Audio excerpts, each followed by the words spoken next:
Part 1. What is grammar?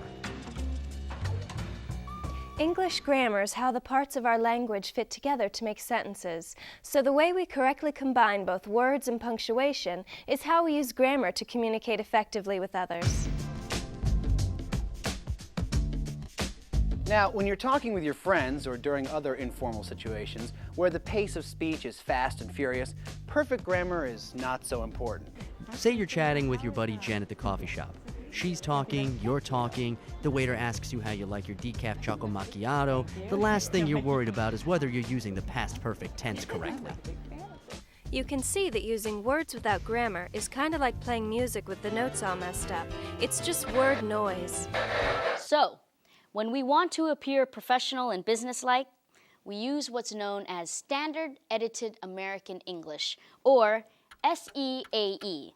It's what you may have heard called correct grammar or school grammar.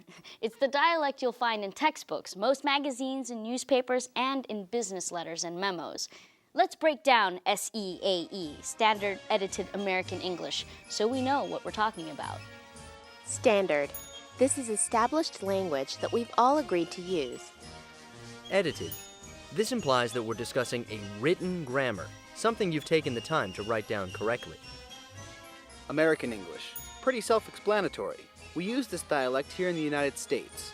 It's not the English written in Great Britain, Australia, or New Zealand, but it's pretty close.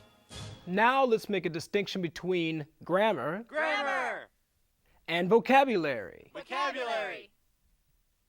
Grammar is how the words fit together in sentences, and vocabulary concerns the words themselves. So using good grammar is not a case of using long, important-sounding words.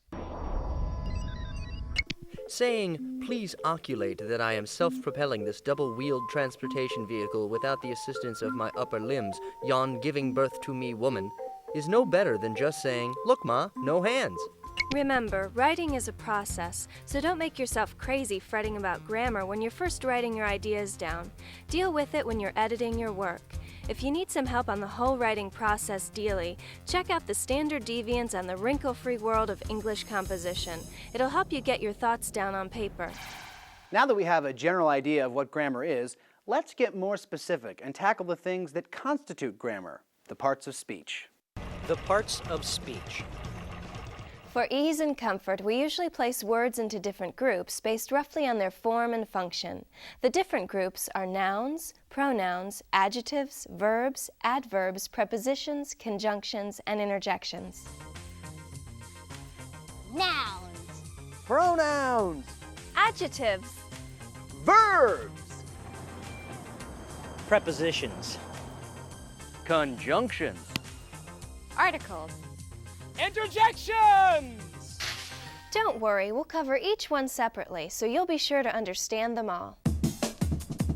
In this part, we'll discuss some of the most important parts of speech, the nouns, the pronouns, and the adjectives. So let's dive right in. Our first fun part of speech, the nouns.